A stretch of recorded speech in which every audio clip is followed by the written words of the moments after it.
Les Échos. Bonjour Thierry Breton. Bonjour. Et merci d'être avec nous. Bon anniversaire. Vous avez souhaité aux 70 ans mercredi dernier. Vous êtes ancien commissaire européen, ancien ministre de l'économie. Avec vous ce matin, nous allons aborder la question du budget, des économies, des arbitrages, avec une France qui croule sous la dette due à la dépense publique en général et à une multitude de structures et de niches en particulier. La question de la France dans l'Europe également, et de fait une Europe qui craint l'arrivée d'un Trump surpuissant et déterminé, alors qu'une grande partie du monde, au contraire, s'enthousiasme. Que doivent faire les 27 ? Se recroqueviller, se barricader, ou au contraire dialoguer et s'ouvrir sur Donald Trump? Quelle solution également sur l'Ukraine, qui tristement arrive à sa 3e année de guerre, et quelle solution au Proche-Orient, avec un dénouement encore fragile? On pense encore ce matin aux otages qui doivent être libérés aujourd'hui.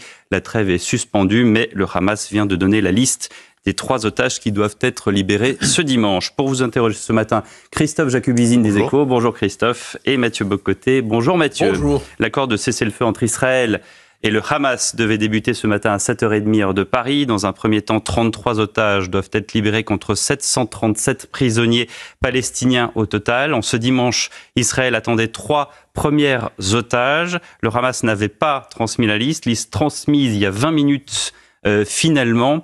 Il y a encore beaucoup trop tôt, Thierry Breton, pour parler de paix dans cette région, mais croyez-vous au moins à un apaisement? D'abord, pour les familles et pour beaucoup d'entre nous, un soulagement. Un soulagement parce que des otages vont être libérés. 33, vous l'avez dit. On espère qu'ils sont tous vivants. Il y a encore quelques doutes. Ça a été du reste indiqué, notamment par les autorités israéliennes. Mais je crois vraiment qu'il faut se féliciter déjà de ça. C'est une évidence. Est-ce que ça veut dire que la paix est là? Non, bien entendu. On est dans une voie maintenant, il y a un cheminement, il faut évidemment y aller. C'est évident que tout le monde fait référence maintenant à la proximité de l'intronisation de Donald Trump demain, lundi. Et cette décision, bien sûr que comme elle est apparue samedi, c'est-à-dire 2 jours avant, évidemment qu'il a joué un rôle. La démocratie américaine, dans son ensemble, a joué un rôle. La diplomatie a joué un rôle. La France, un petit peu aussi, on le sait, beaucoup ont joué un rôle. Mais c'est vrai que le fait que Donald Trump et son envoyé spécial a fait savoir qu'il souhaitait vraiment peser de tout son poids pour commencer à ouvrir une voie, a certainement pesé. Mathieu Bocoté, Christophe Jacubizine. Oui, la réaction légitime d'Israël face au pogrom du 7 octobre a entraîné malheureusement dans beaucoup de pays occidentaux, notamment en France, un regain de l'antisémitisme avec 1500 actes antisémites en 2024 sur notre territoire. Comment on casse cet engrenage infernal? C'est vrai, on l'a tous constaté. Et à l'époque, Christophe Jacubizine, c'était à la Commission européenne, et je m'occupais notamment de la régulation des réseaux. On en parlera peut-être. Monsieur Bocoté, je sais que c'est un sujet qui vous intéresse, comme beaucoup d'entre nous, et vous voyez de nos auditeurs. Ça nous intéresse tous, Thierry Breton. Le sujet, c'est qu'évidemment, d'abord, ces actes ont été proférés, je dirais, dans l'espace public, dans l'espace physique, on va dire, mais aussi sur les réseaux. Et voyez-vous, je le dis tout de suite, on a mis une loi en Europe en place, qui s'appelle le DSA, qui s'appuie sur 2 éléments. Le premier, c'est la liberté absolument cardinale de la parole. Chez nous, en Europe, la liberté de parole et d'expression, c'est clé. On a du reste démarré bien avant les États-Unis sur l'Amérique, sur cette question. Donc c'est clé. Mais en revanche, sur les réseaux sociaux, si on les utilise, il y a un effet tout à fait singulier, qui est l'accélération par les algorithmes d'une information tronquée, ou d'une information néfaste, qui pourrait être, par exemple, condamnée par la loi. Pas la loi des réseaux, il n'y a pas de loi sur les réseaux. La loi des hommes, et notamment des actes antisémites, si jamais ils sont proférés et amplifiés par algorithme, alors ça peut provoquer des dommages. Donc, j'ai prévenu à ce moment-là, et dès le 8 octobre, j'ai écrit à toutes les plateformes qui sont soumises à notre démocratie européenne. C'est pas la loi de Thierry Breton ni de Bruxelles, c'est la loi du Parlement européen, qu'il a voté à une extraordinaire majorité. C'est de reste la loi qui a été le plus votée par le Parlement européen, plus de 90%, et par l'ensemble des États membres. J'ai écrit à l'ensemble des directeurs généraux de ces grandes plateformes qui sont régulées. Et qu'est-ce qu'on vous a répondu, Thierry Breton? Et ils m'ont dit qu'ils allaient le faire. Ils ont commencé effectivement eux-mêmes à veiller précisément que ces propos qui sont condamnables pénalement dans l'espace public, physique, soient effectivement surveillés. Mais un an et demi après, le constat... Et ils ont fait ce travail, pas du reste uniquement en Europe, ils l'ont fait partout, aux États-Unis, en Chine, à Singapour. Oui, mais un an et demi après, vous avez vu le constat, il y a autant d'actes antisémites qu'avant. Depuis le 7 octobre, c'est absolument fulgurant. Aurore Berger, qui est la ministre de la lutte contre les discriminations, qui était à votre place il y a 2 semaines, nous disait qu'au 30 novembre, elle avait le chiffre de 1500 actes antisémites pour l'année 2024. Ça veut dire que c'est toujours aussi grand, malgré, comment dirais-je, les alertes que vous-même, par exemple, vous avez portées. Et partout, vous avez raison de le signaler dans votre question, et partout, pas uniquement sur les réseaux. Sur les réseaux, on met des éléments, effectivement, je viens d'en parler, non pas du tout pour contrôler la parole, mais pour vérifier l'amplification. Mais effectivement, vous avez raison, et il faut redoubler de vigilance, et on le sait, c'est du reste l'une des conséquences indirectes, évidemment, de cette tragédie du 7 octobre. Mais parler de l'antisémitisme aujourd'hui, c'est nécessaire, mais est-ce qu'il n'est pas nécessaire de le caractériser correctement? C'est-à-dire, il y a un antisémitisme qui a traversé l'histoire de l'Europe, nous le savons, mais là, nous sommes peut-être devant un nouvel antisémitisme. Est-il dissociable de l'islamisme? Est-il dissociable des changements démographiques qu'on a connus depuis 40 ans en Europe? Vous savez, il y a des lois en France et en Europe. On est un État de droit. Et je rappelle souvent, on est une très grande démocratie. On est une démocratie, du reste, qui est la plus grande démocratie du monde libre. Une fois et demie, les États-Unis. Il faut en être conscient. Et chez nous, les propos antisémites sont très bien caractérisés par nos législations, par la loi des hommes. Les propos antisémites, les propos racistes, tout ce qui contribue à proférer, par exemple, des actes, des propos qui soient attentatoires aux personnes ou qui poussent ou promeuvent le terrorisme, tout ça est très qualifié dans notre jurisprudence. Donc, bien sûr, on peut se poser des questions, je comprends parfaitement, la question qui sont des questions plus larges que vous vous posez. Au fond, comment on en vient là? Pourquoi, effectivement, tous ces actes? Parce que c'est la question que vous posez, au fond. Qu'est-ce à l'origine de ça? Mais derrière, effectivement, il faut toujours en revenir à la loi des hommes. Et nos lois, elles sont claires. Il faut évidemment, en revanche, oui, vous avez raison, les faire appliquer. Les faire appliquer partout. Parce que, évidemment, sans ça, eh bien, le vivre ensemble devient périlleux. Vous parlez des réseaux sociaux, justement l'exemple dernier en date, ce sont ces influenceurs franco-algériens qui appellent à la haine de la France, à des attentats, à des viols en masse sur le territoire français. Est-ce qu'il y a un cas particulier avec la France et l'Algérie? On en a beaucoup parlé ces dernières semaines. Est-ce qu'il y a un cas plus global justement sur le réseau social en tant que tel que vous avez régulé, vous, au niveau européen? Mais d'abord, malgré les tentatives, comment dirais-je, diplomatiques de Bruno Retailleau, comment est-ce que vous, ancien dirigeant français, ancien ministre, comment est-ce que vous voyez cette situation? Comment est-ce qu'on peut régler la crise diplomatique avec l'Algérie? Alors d'abord, dans votre question, il y a plusieurs aspects. Le premier, c'est que les influenceurs, comme vous dites, ceux qui vont donc proférer des propos qui sont condamnables par la loi. Et je le redis, il n'y a pas de loi sur les propos dans ce que nous avons fait en Europe pour réguler les réseaux sociaux. On ne touche pas à ça. La liberté de parole est sacrée chez nous en Europe et on a veillé. Et si du reste on a eu même si on appelle à la haine. Je vais y revenir. Et si on a eu 90% du Parlement européen, fait historique, qui a soutenu tout parti confondu par parenthèse, y compris les plus extrêmes, parce qu'à 90%, vous imaginez qu'il faut prendre tout le monde. On soutenu, c'est parce qu'on n'a pas touché un cheveu de la liberté d'expression. Pas un cheveu. En revanche, oui, ces propos-là, ils sont condamnables dans tous les espaces. Que ce soit à la radio, à la télévision, dans la rue, sur un journal ou sur une plateforme. Et donc à ce moment-là, évidemment, c'est le juge qui s'en empare et c'est lui qui le traite.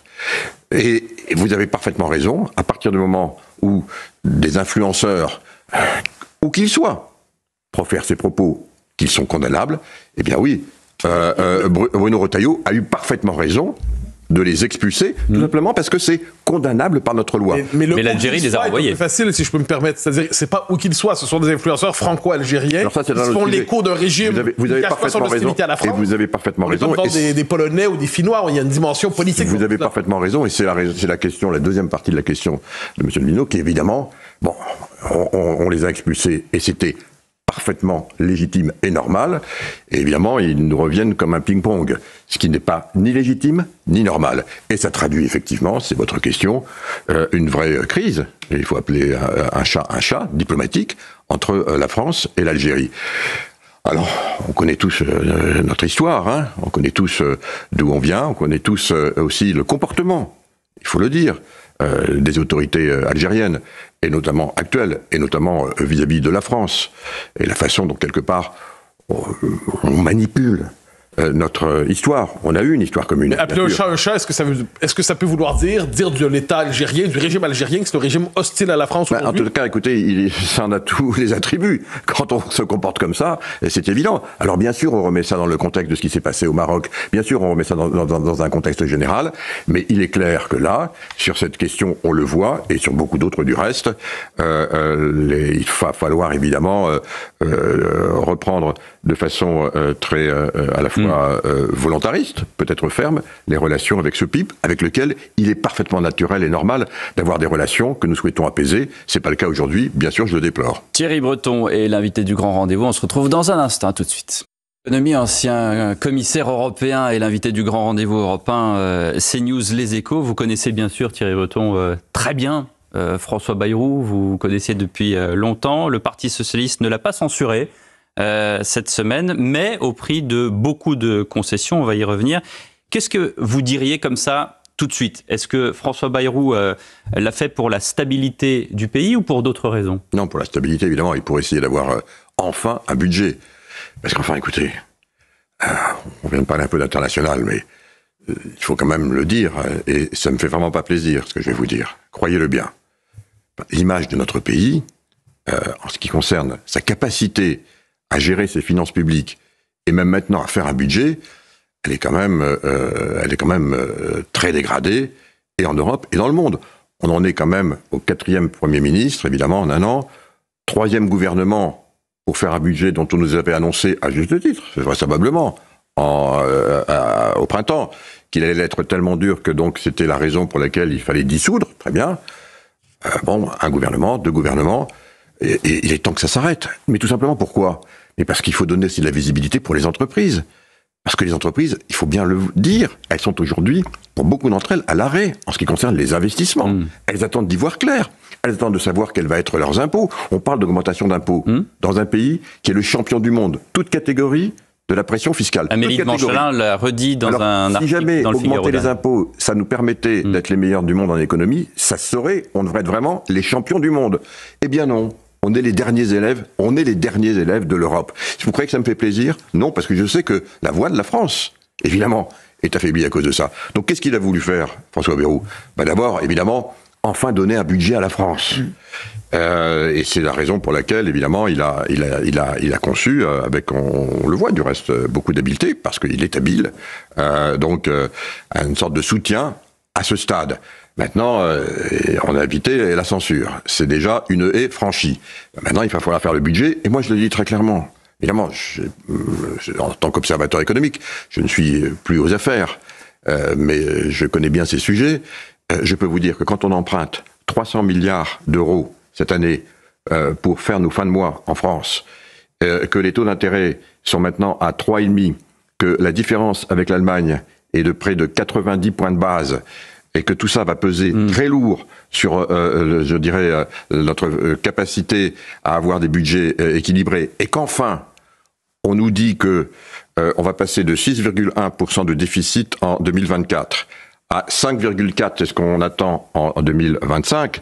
Ça veut donc dire une amélioration de 0,7 points de PIB, c'est-à-dire 20 milliards d'euros d'amélioration sur 1700 milliards de dépenses. 3 gouvernements pour ça. Il est temps que ça s'arrête. Christophe Jacquemusine. Alors, un budget, c'est bien, mais à quel prix? À quel coût fiscal? C'est-à-dire que vous avez dit, effectivement, il faut qu'on sorte de l'incertitude pour les entreprises, mais est-ce que l'addition finale n'est pas en train de remettre en cause l'image de la France, celle d'un pays pro-business, avec une politique de l'offre attractive? Quand on regarde ce qui est sur la table aujourd'hui, bon, déjà, l'incertitude sur la réforme des retraites, que va-t-elle devenir à l'issue du conclave? Ensuite, la surtaxe d'IS, l'impôt minimal, potentiellement le retour de l'impôt sur la fortune mobilière.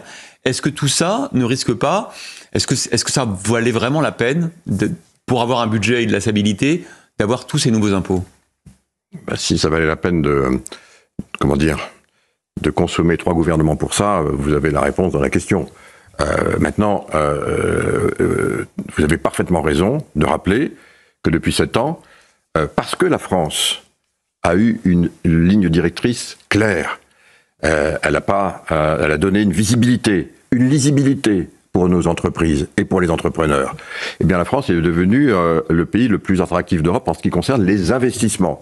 Parce que quelque part, effectivement, on y voyait clair. Non pas parce qu'on payait moins d'impôts ici. Je rappelle que aux États-Unis, le président Biden dit qu'il veut faire baisser les impôts à 15%, ouais. Et en Allemagne, ils sont pas loin non plus. Donc, non pas pour ça, mais parce qu'on avait de la visibilité. Et que donc on peut, lorsqu'on fait un investissement, faire les calculs de la rentabilité, je dirais, sans avoir de mauvaises surprises. À partir du moment où on redit que pour que l'équation fonctionne, eh bien, il va falloir remettre.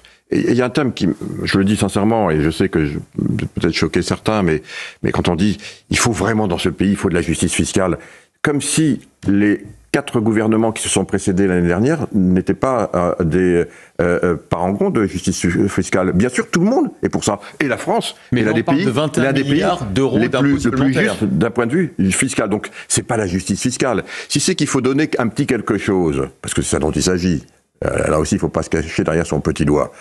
Pour que, finalement, on ait le soutien, et on sait qu'évidemment, à gauche, on est plutôt allé augmenter un peu les impôts et je vous soutiendrai.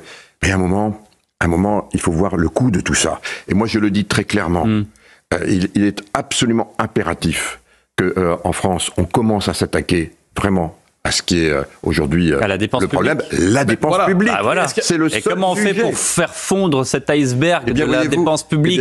Ça fait des années, des décennies qu'on en parle, y compris sous votre mandat, j'allais dire, de ministre de l'économie. Et c'est bien pour ça que j'en parle, puisque vous venez d'y faire référence. On l'a fait avec Jean-François Copé. Ça a été la seule fois où on l'a fait. Souvenez-vous, et Christophe Jacobin s'en souvient, je crois que vous suiviez à l'époque ces questions à Bercy, on a été les seuls à baisser l'endettement de la France de 4 points. On est revenu en excédent primaire. Donc là, on parle de 2005. Oui, mais entre 2005 et 2007. Oui, mais comment on a fait? C'est 1000 chantiers. C'est 1000 chantiers. Mais à chaque fois qu'on reçoit un ancien ministre de l'économie, il dit ça s'est passé avec moi, ça s'est fait. Pierre Moscovici dit exactement la même chose sous le gouvernement Jospin. Sauf qu'il faut regarder les chiffres, et les chiffres parlent d'eux-mêmes. Vous savez, moi, je suis un homme de chiffres. Regardez les chiffres, ils parlent d'eux-mêmes. Mais vous voyez, je donne un exemple très simple. On a à peu près 1000 administrations et agences. Ces administrations et agences, au début de l'année, elles ont un budget. Et donc, elles demandent à l'État et à France Trésor d'avoir tout le solde de leur budget pour qu'elles puissent ensuite faire ce qu'elles veulent avec. Ben moi, vous voyez, ce que j'avais fait quand j'étais ministre, j'avais dit non. Ça, on va pas vous donner l'argent tout de suite parce qu'on sait ce qui se passe. Ils dépensent pas tout et à la fin, on fait n'importe quoi. 10 ronds-points de plus ici, je ne sais quoi là, tout simplement pour dépenser l'argent dont on a le sentiment qu'il leur appartient. Non, c'est l'argent des Français. Et donc il faut retenir en amont et puis le faire encore. Rien que ça, c'est des milliards d'économies et peut-être des dizaines de milliards de réduction de dette. Vous voyez, peut-être les 21 milliards que cherche Amélie de Montchalin et qu'elle veut mettre. Je ne vais pas me permettre, je sais surtout pas me permettre de donner des conseils ou quoi que ce soit, mais je dis que au fond, derrière, le vrai sujet, c'est que oui, il faut avoir un budget, mais enfin, il faut vraiment qu'on s'attaque à la dépense publique. Il faut que nos auditeurs sachent qu'à 5,4%, on sera encore le plus mauvais élève de la classe européenne l'année prochaine. Est-ce que le bilan n'est pas plus large? J'entends quelquefois la formule crise de régime pour parler de la situation présente, c'est-à-dire incapacité structurelle à dégager une majorité dans un pays avec 3 grands pôles politiques aujourd'hui. Incapacité à revenir sur une forme de socialisme auquel tous se sont habitués. Le rapport à la dépense publique en dit quelque chose. L'idée qu'on pourrait changer le libéraliser en d'autres mots n'est pas dans l'horizon mental. Est-ce qu'il n'y a pas une forme de bilan qui est nécessaire aujourd'hui si on veut sortir de cette espèce de politique où tout le monde sent l'étouffement fiscal? Non, mais de toute façon, là, vous avez parfaitement raison dans l'analyse que vous venez de dresser dans votre question. C'est que à l'issue de la dissolution, on a maintenant 3 blocs. Et comme on n'a pas la culture en France, qu'ont beaucoup d'autres pays, un peu partout, et pas uniquement qu'en Europe, la quasi-totalité des pays en Europe ont la culture du compromis, ont la culture de la négociation, ont la culture des coalitions. Mais c'est vrai en France, c'est vrai au Canada, c'est vrai... Pardon, c'est vrai pas en France, mais c'est vrai en Europe, c'est vrai en Allemagne, c'est vrai partout. C'est vrai aussi au niveau de la façon dont notre démocratie européenne est gérée, notamment au Parlement européen. Et bien nous, en France, il faut évidemment qu'on apprenne, et clairement, avec aujourd'hui les forces politiques telles qu'elles sont structurées, on voit bien qu'on n'y arrive pas.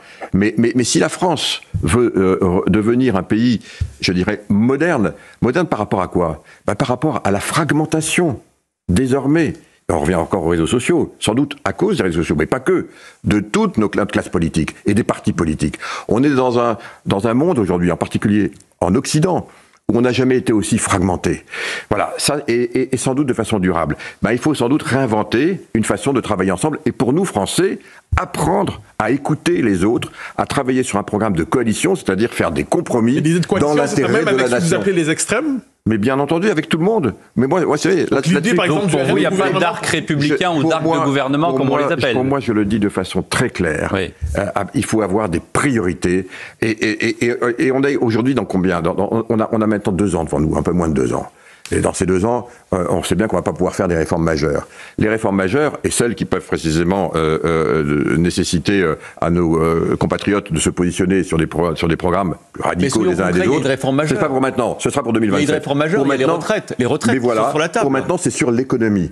Sur l'économie, il faut évidemment, je crois sincèrement, trouver un consensus. C'est l'intérêt du pays. La retraite, vous en parlez à l'instant. Quelle est votre position sur les retraites ? En 20 secondes. Est-ce qu'on peut tout remettre à plat ? Est-ce que l'âge de départ, par exemple, est quelque chose qu'on peut négocier ? En 20 secondes, le discours de politique générale de François Bayrou, Premier ministre, a été très clair et très précis là-dessus, quand il a dit que la moitié de l'augmentation de la dette venait effectivement du coût des retraites qu'on ne paye pas. Donc il y a une équation budgétaire, et donc c'est pour ça. C'est pas parce que la moyenne aujourd'hui de départ à la retraite dans les pays européens, c'est 66-67 ans. Mais c'est pas ce qui doit nous motiver. Ce qui doit nous motiver, c'est trouver un accord qui fasse que on ne fasse pas payer aux générations futures les retraites des anciens.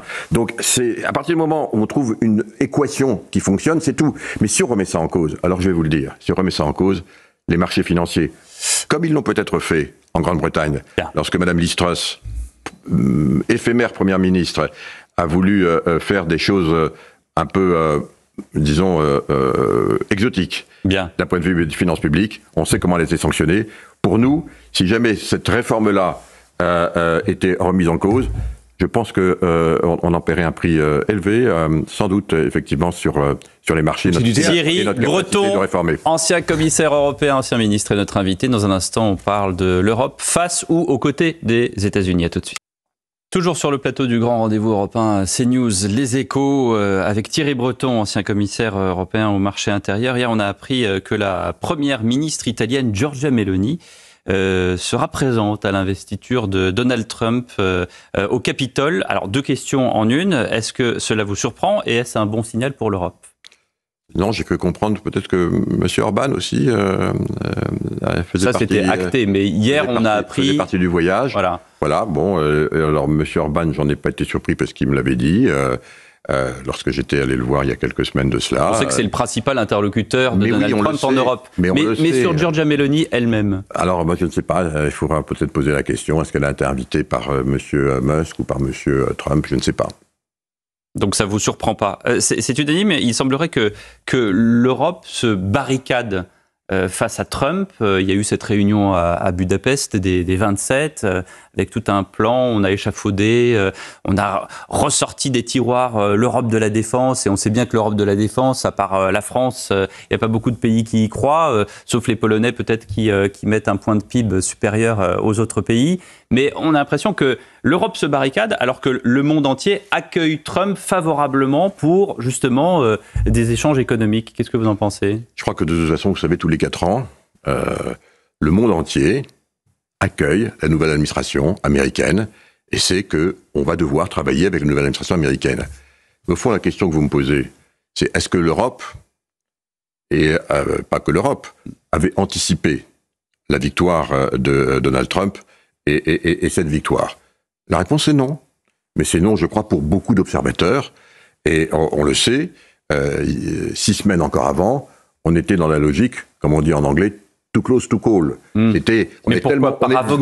Souvenez-vous, ça allait tellement près qu'on se disait même qu'on allait avoir des semaines avant de décompter. Donc non, Monsieur Levino, personne n'avait anticipé cette victoire. Bon, donc maintenant... Ben oui, il y a tort, mais c'est la vie, la démocratique, il faut l'accepter. Mais il faut l'accepter. Quelle analyse vous faites? Est-ce que, on parlait de la cérémonie d'investiture de demain, est-ce que vous reprendriez l'expression d'Emmanuel Macron de l'international réactionnaire? Non, mais ça n'a strictement rien à voir. On parle, non, là, vous parlez d'un homme qui est, certes, un chef d'entreprise. On parle d'Elon Musk. Réputé, Elon Musk. Mais, oui, mais on parle des invités à la cérémonie d'investiture de demain, ça ressemble à cet international. Est-ce que vous reprendriez ce terme? Non, mais pardon, mais encore une fois, Elon Musk, jusqu'à demain, n'est qu'un, même si c'est un grand entrepreneur. Je le redis, chez nous en Europe, la parole est libre. Tout est libre. Aux États-Unis, quand on a un problème, on ferme des plateformes. Hein. Ils viennent de fermer TikTok. Nous, on ferait jamais ça. Bon, mais ça, c'est les États-Unis. Chacun son style. Vous dites en Europe, c'est pas possible. Jamais. On n'a pas la possibilité dans la loi.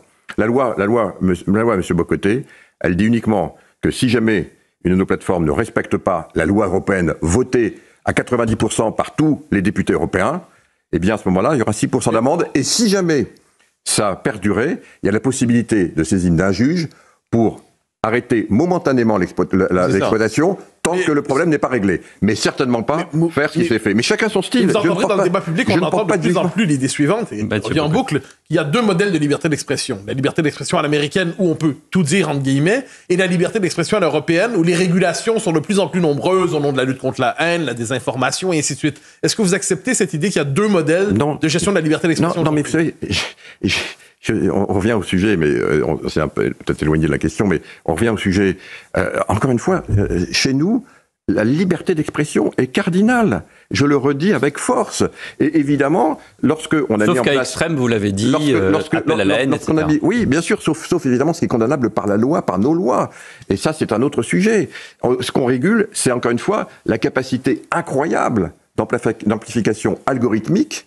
Et que il faut savoir, quand on est sur une plateforme, si jamais, par exemple, je prends un exemple, sur X, par exemple, quand vous ouvrez votre compte, vous avez une avalanche de tweets de M. Musk. Bon, et même si vous n'êtes pas abonné, est-ce que c'est normal? Non. Est-ce que il y a un algorithme qui le pousse? Peut-être.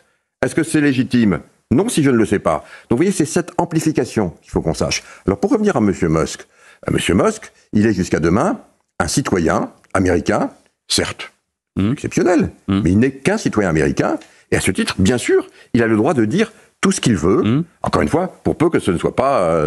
il dit aussi que vous êtes un tyran de l'Europe. Oui, mais non, mais ça c'est une dialectique. Donc, vous savez, il faut qu'on sorte. Il y a absolument pas, je dirais, un conflit ou quoi que ce soit entre M. Musk et moi.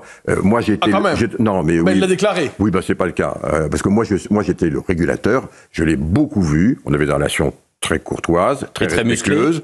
Non, c'est sur Internet, mais sur les réseaux, il y a un discours des réseaux. Il faut le faire. Donc vous vous serrez la main dans un bureau et après sur les réseaux sociaux, tout le monde se lâche. Il y a aussi des vidéos sur lesquelles je suis allé lui expliquer, avant même qu'il n'achète Twitter, il était à quelques jours de le faire, que s'il achetait Twitter, il fallait, voilà ce qu'on allait faire comme régulation sur les algorithmes en Europe. Il m'a dit, mais c'est formidable, je suis un soutien à 100%, il le dit même en vidéo, vous pourrez la retrouver. Il y a un élément de contexte sur comme lorsque vous accusez d'être le tyran de l'Europe, c'est non, mais ça, c'est autre chose. Sur la Roumanie, sur l'Allemagne, il vous reproche d'avoir dit, vous corrigerez si vous ne le pensez pas, qu'au moment de l'annulation des élections en Roumanie, et ensuite la possibilité de le faire, si on l'a bien compris, en Allemagne, on l'a fait, je vous cite de mémoire, on l'a fait en Roumanie, on le fera s'il le faut en Allemagne.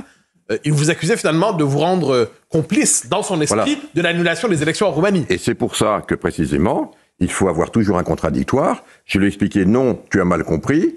Voilà exactement ce que la loi européenne fait. La loi européenne ne peut absolument pas invalider des élections nulle part. Il m'a dit, ah ben d'accord, mais en Roumanie. Et je lui ai dit, bah écoute, si tu as un doute, on va interroger ton programme d'intelligence artificielle qui s'appelait, je ne vais pas faire de publicité, mais Gork, et on va te poser la question.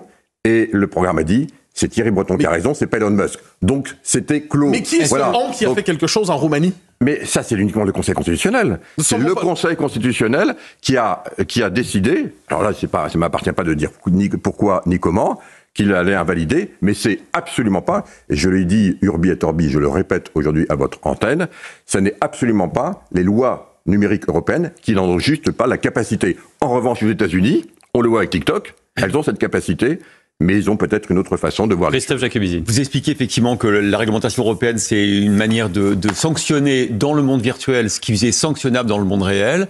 Vous avez écouté, j'imagine, Mark Zuckerberg dans une vidéo de 5 minutes il y a quelques jours, qui reprend à son compte quelque part l'argumentation d'Elon Musk, qui dit qu'on a trop modéré les réseaux sociaux, qu'on ne va plus faire de fact-checking et qu'on va même, bizarrement, déménager les vérificateurs ou en tout cas les modérateurs de Californie au Texas. Quel message ça envoie ? On est dans cette période des 100 jours qui finit enfin demain. Je dis enfin parce qu'il y a eu beaucoup de propos qui ont été échangés.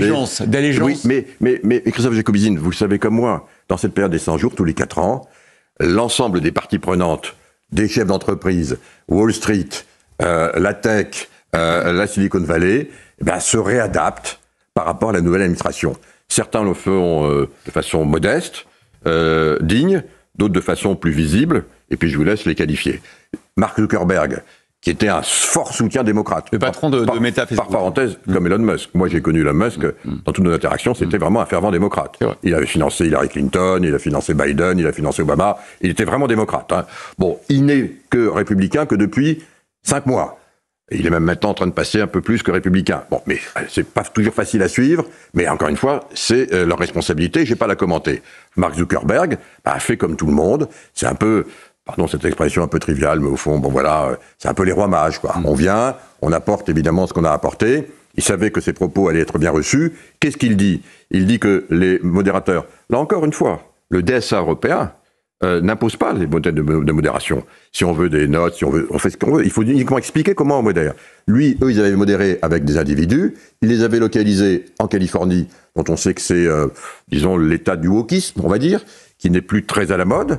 Et donc, il a décidé, pour envoyer un signal, disons, positivement reçu par la nouvelle administration, de les déménager où ? Il y a 2 États aujourd'hui qui sont à la mode, hein, la Floride ou le Texas, il l'a mis au Texas. Bon, ensuite, il a pris soin... C'est un vrai problème, la question de la modération idéologiquement orientée ? Mais de toute façon, je veux surtout pas intervenir sur ce qui se passe aux États-Unis. Mais chez nous, non, elle est certainement pas idéologiquement orientée. Je vous dis, surtout pas. Absolument pas. En tout cas, pas sur les réseaux. Donc après ça, je laisse les autres à l'extérieur. La censure des comptes conservateurs sur Meta, c'est pas le problème ? Ça n'existe pas, en tout cas, en Europe. Ah bon ? Je le dis, ça n'existe pas en Europe. Parce qu'encore une fois, la loi ne permet pas de le faire. Mais en revanche, aux États-Unis, oui, ils peuvent faire ce qu'ils veulent. Je le disais, y compris jusqu'à fermer. Comme ça, quand même, il y a 170 millions d'utilisateurs sur TikTok, nuitamment, une plateforme pour des raisons qui leur appartiennent, je n'ai pas à moi de les contester, qui leur appartiennent comme étant fondamentales pour eux, pour leur démocratie, leur sécurité, etc. Mais je le respecte. Mais chez nous, ça ne pourrait pas se produire. Et en revanche, sur Mark Zuckerberg, il dit bien dans ses propos, où il fait son virage sur l'aile, il dit bien que ça se concerne les États-Unis, mais pas l'Europe, car il connaît parfaitement la loi européenne. On en a beaucoup parlé. Et bien entendu, comme c'est à peu près 30% ou 35% de son chiffre d'affaires, il sait bien qu'il va respecter la loi européenne, bien entendu. Une nouvelle pause et on se retrouve avec Thierry Breton au grand rendez-vous Europe 1 CNews Les Échos. À tout de suite. Thierry Breton est l'invité du grand rendez-vous ce dimanche. Par rapport à ce qui vient d'être dit, vous allez quitter le réseau X, vous ? Ah non, certainement pas. D'abord, je comprends très bien ceux qui veulent choisir un réseau s'il leur convient pas. Et c'est leur droit le plus strict et je vais pas le commenter. Mais en ce qui me concerne, j'ai été celui donc qui a proposé ces lois qui ont été votées ensuite par notre démocratie et amendées par elle et votées. Et précisément pour que chacun puisse trouver la sécurité et le confort sur ces réseaux, un peu comme si c'était un bien public, un peu comme si c'était une agora. Mais une agora, il faut qu'il y ait des règles. Donc, si jamais je désertais, ça voudrait dire que je ne croirais plus en la capacité de ceux qui ont désormais reçu délégation pour faire appliquer ces lois, et je pense évidemment à la Commission européenne, de le faire. Et je n'ai aucun doute qu'elle va le faire. Donc, et si ce n'est pas le cas, je pourrais moi-même dire, tiens, c'est bizarre, je reçois 150 tweets de Monsieur X ou de Monsieur Y quand je m'abonne, est-ce que vous pouvez vérifier si l'algorithme, il n'a pas été un peu trafiqué ? Ou, quand je vois qu'il y a des propos faux, et il y en a beaucoup qui me concernent, je réponds. La liberté de parole, c'est chacun a le droit de parler, il faut le respecter. Mais chacun a le droit aussi de dire que on n'est pas d'accord. Si jamais on dit des choses qui sont fausses sur moi, et en ce moment on en dit pas mal. Oui, qu'est-ce qu'on vous dit de faux ? On en a parlé. Et vous allez contrôler Bank of America, oui, par exemple. Parce que j'allais contrôler Bank of America, alors que c'est pour assister à 3 réunions par an. Je demande évidemment à la Commission européenne si j'ai le droit de le faire. Elle dit son comité d'éthique est saisi, dit évidemment, et comme ces 3 réunions d'experts par an, on se réunit pour parler d'économie, par exemple en France, il y a déjà M. Maurice Lévy qui en fait partie, donc on se réunit 3 fois par an.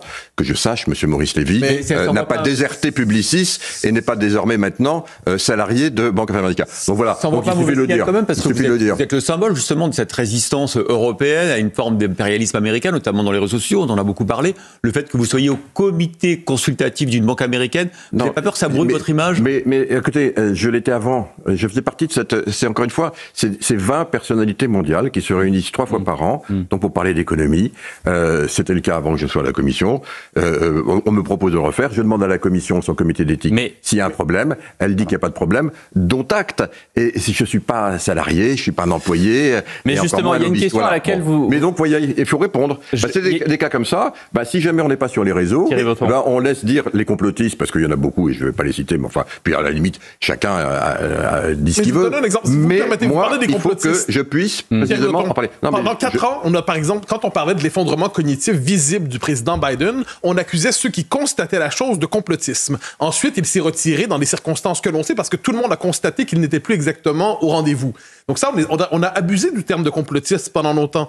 En France, quand on parle d'immigration massive, les fact-checkers du service public nous disent non, il n'y a pas d'immigration massive, pas du tout. Donc est-ce que quelquefois les fact-checkers ne sont pas eux-mêmes les promoteurs, les fabricants du faux? Alors, encore une fois, pour permettre qu'il y ait ce dialogue, cette confrontation, ce contradictoire, qui est à la base, encore une fois, la liberté d'expression. On a le droit de dire ce qu'on veut à partir du moment où c'est pas condamnable. On a beaucoup parlé dans cette émission par la loi classique, par les tribunaux. On a le droit de dire ce qu'on veut, mais encore faut-il qu'on puisse exprimer un avis inverse.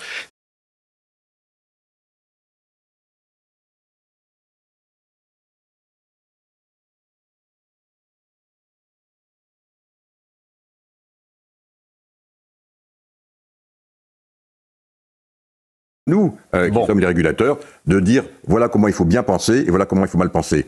Et il y a une chose qui est interdite en Europe, c'est de dire, de censurer une opinion. Ça, c'est interdit. Thierry Breton, je m'adresse à celui qui a justement un rôle consultatif chez Bank of America, d'une chose qu'on a très peu abordée tout à l'heure dans la question sur Trump et sur l'Europe. Je disais que l'Europe se barricade, et peut-être certains pays par rapport à d'autres. Est-ce que c'est une bonne attitude ou au contraire, il faut composer avec Trump, composer avec le marché, composer avec le libre-échange pour que les entreprises européennes fonctionnent? D'abord, il faut s'exprimer, il faut parler.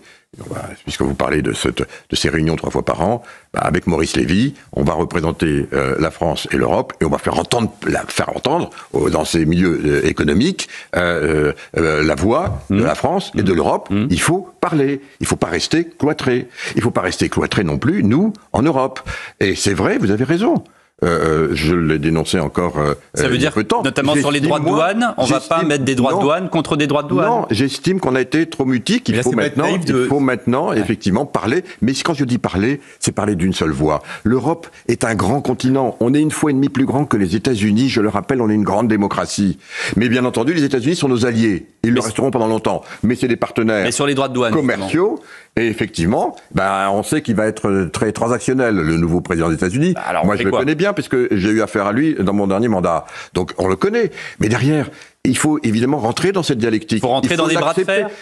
C'est ça, c'est du deal en permanence. C'est pas des bras de fer, on sait. Vous savez, il suffit de lire son livre The Art of the Deal, dans lequel il explique comment il fait. Il pousse le bouchon très très loin. Il l'explique lui-même, il l'intellectualise. Il l'a fait avec le Groenland, le canal de Panama et le Canada. Par exemple, M. Bocoté, il dit je vais prendre le Canada. Finalement, il va pas prendre le Canada, mais il va dire je vous mets les droits de douane. Et finalement, au lieu de les mettre à 25%, je les mets à 10%, et tout le monde fait un bon deal. C'est comme ça que ça marche. Mais encore faut-il qu'on soit nous en position d'abord de parler d'une seule voix. De parler de façon unie et aussi d'avoir peut-être des bons arguments à faire valoir, et on en a, si jamais, d'abord, l'argument économique, par parenthèse, je le dis comme à nos auditeurs, augmenter les droits de douane significativement, alors que l'une des raisons, il y a beaucoup de raisons, mais une raison forte de l'élection de Donald Trump, c'est effectivement que les classes moyennes et les classes les plus défavorisées sont martyrisés aux États-Unis par l'inflation, et que évidemment c'est pour ça qu'ils ont voté pour lui, parce qu'ils ont cru en lui, et que si jamais il met ces droits de douane, on sait que ça va avoir un effet inflationniste majeur, entre 1 et 2% supplémentaires. Donc on va voir, mais préparons-nous, nous, à parler de grâce d'une seule voix. Et sur le Mercosur, qui est un tout autre sujet, oui, moi je suis de ceux qui disent que ces accords de libre-échange, ils sont caduques aujourd'hui. Ils ont été faits il y a 20 ans, on était dans un autre monde. Il faut les revoir. Il n'y a plus que l'Europe qui est le dernier des Mohicans. Je dis pas qu'il faut avoir un libre-échange. Mais il faut les revoir. Mais il faut les revoir pour intégrer la réciprocité avec autrui. Christophe. Et utiliser notre marché intérieur, qui est le plus grand aujourd'hui, comme bras de levier. Si on vient chez nous, d'accord, mais il faut qu'on ait des conditions. Alors, puisqu'on parle de deal, de transactions, on va évidemment parler d'Ukraine, puisque c'est un dossier sur lequel le président américain a dit qu'il voulait intervenir et faire un deal avec Moscou. Est-ce qu'on peut, aujourd'hui, est-ce que c'est le moment d'avoir une paix négociée, et sur quelle base? Est-ce que c'est au prix, est-ce que ça doit être au prix du sacrifice du territoire ukrainien? Là, je crois aussi que d'abord le président Trump s'est beaucoup exprimé sur cette question. Beaucoup trop. Il s'est exprimé, il en a parlé pendant sa campagne. C'est pas à moi de le juger. Il a dit, vous vous souvenez, dans sa campagne, il a dit en 24 heures, je réglerai le problème. Bon, puis plus on est rentré dans les fameux 100 jours. Plus les 24 heures se sont transformées d'abord en une semaine, et puis après ça en plusieurs semaines, maintenant en plusieurs mois. On sait que le général qu'il a mandaté pour maintenant commencer à discuter est revenu dernièrement. Il dit 100 jours, ce sera un miracle. Donc voilà. Donc on sait que il y a une dynamique qui va être engagée. Cette dynamique, il a du reste commencé à l'esquisser. C'est effectivement. Il a vu en plus Zelensky à Notre-Dame par l'intermédiaire d'Emmanuel Macron. Et Zelensky lui-même, avant Noël, pour la première fois, a dit peut-être des concessions territoriales temporaires. Et c'était mais tout ce qui est temporaire est durable, c'est comme les impôts. Et c'était très important, effectivement, que ça ait eu lieu. Et c'est tout, effectivement, je crois à l'honneur de la France que d'avoir fait en sorte que l'Europe, et c'est le point que je veux adresser avec vous, l'Europe doit évidemment être à la table des discussions, des négociations. Ça va pas être uniquement un bilatéral entre Zelensky et Donald Trump. Il faut bien sûr que entre Poutine et Donald Trump, il faut bien sûr que Zelensky en fasse partie, c'est une évidence, mais que l'Europe aussi. Pourquoi ? Parce qu'on sait que l'architecture de sécurité qu'il faudra mettre en place derrière, c'est aux Européens que ça va incomber. Les troupes qu'il faudra mettre peut-être pour sécuriser les lignes de cessez-le-feu, un peu à l'image de ce qui se passe entre la Corée du Nord et la Corée du Sud. C'est 220 km pour la Corée du Nord et la Corée du Sud. Là, on va avoir 1400 km à sécuriser. Ça va aussi être de la responsabilité des Européens. Donc oui, il faut impérativement qu'on soit à la table des discussions. Vous utilisez une formule qui m'étonne depuis tantôt. Vous parlez de notre démocratie. Parlant de l'Europe, est-ce que vous ne devriez pas parler au pluriel? Nos démocraties, c'est plusieurs pays encore souverains, ce que j'en sais. Et par ailleurs, vous parlez dans le rapport à l'Ukraine. Est-ce qu'on peut vraiment croire que tous les pays européens ont la même grille de lecture aujourd'hui de ce conflit factuellement? Alors on n'est pas un État fédéral. Mais quand vous parlez au singulier, moi qui ai vécu beaucoup aux États-Unis, on parle évidemment de la démocratie fédérale, mais on parle aussi des démocraties qui sont un peu différentes. Par exemple, vous voyez, M. Beaupreté, en Californie, c'est pas exactement la même qu'au Texas. Voilà. Donc, quand je dis notre démocratie, je parle évidemment de notre démocratie à nous, celle qui est représentée par nos concitoyens élus, 450 millions de concitoyens qui sont représentés par le Parlement européen. C'est l'une des plus grandes élections au monde. Évidemment, je mets l'un d'un côté. Et puis, les 27, qui représentent l'équivalent de notre Sénat à nous. Il y a un représentant Comme un État fédéral, finalement. C'est pas comme un État fédéral, c'est les règles, l'architecture de notre démocratie à nous, européenne, et qui respecte évidemment, les démocraties de chacun des États membres, qui ont leurs spécificités, y compris, évidemment, on le sait, en matière de défense et en matière de politique étrangère. Mais quand je dis notre démocratie, c'est évidemment notre vivre ensemble que nous avons bâti progressivement en Europe, et qui fait qu'aujourd'hui, on peut peser davantage dans cette nouvelle géopolitique qui s'inscrit dans le monde, dont on sait qu'elle sera très dure, confrontationnelle et de bloc à bloc. Merci beaucoup Thierry Breton d'avoir été l'invité du grand rendez-vous européen CNews Les Échos. Très bon dimanche.